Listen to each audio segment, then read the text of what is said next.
بسم اللہ الرحمن الرحیم۔ السلام علیکم۔ کہتے ہیں جو یہاں خوار ہے وہ مدینے میں بھی خوار ہے۔ تو سچ کہا ہے کسی نے کہ جو یہاں خوار ہے نا، پاکستان میں، اپنے گھر میں یا کسی بھی دنیا کے ملک میں یا کسی بھی جگہ پر، تو وہ مدینے میں بھی خوار ہی ہے۔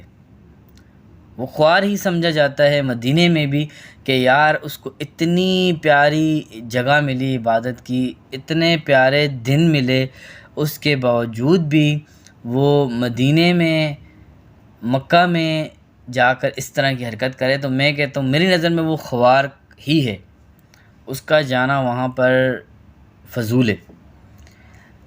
پورا رمضان عبادت کا مہینہ تھا، سیاست میں گزر گیا۔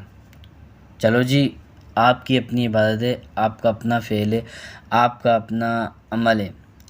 البتہ یار مدینے میں جا کر ایسی حرکت کرنے سے کیا ملا؟ مجھے تو اس بات کی سمجھ نہیں آ رہی کہ یہ مطلب لوگ نفسیاتی ہو گئے ہیں، پاگل ہوتے جا رہے ہیں، یا لوگوں کے ساتھ یہ کیا معاملات ہیں کہ بالکل ہی مطلب آؤٹ آف کنٹرول ہو گئے ہیں۔ نہ یہ دیکھتے ہیں کہ آپ مسجد ہے، نہ یہ دیکھتے ہیں ایک مقدس جگہ ہے، نہ یہ ملک کی عزت کی ذرا بھی پرواہ کرتے ہیں، نہ ہی ملک کے ساتھ ان کی مخلصی ہے۔ تو البتہ میں صرف اتنا کہنا چاہتا ہوں کہ اللہ پاک ان سب کو ہدایت دے، اور اللہ پاک ان سب کے ذہنوں کو اور ان کے ذہنوں کو سکون عطا فرمائے، جو کہ مجھے نہیں لگتا کہ ان کو سکون ہے۔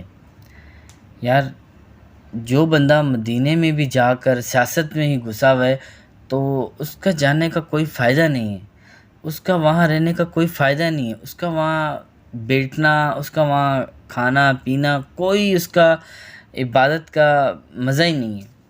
اتنی پیاری جگہ، اتنا پیارا مقام، اور وہاں پر بھی سیاست کو اگر لے کے چل رہے ہیں تو بہت افسوس کی بات ہے، بہت زیادہ افسوس کی بات ہے۔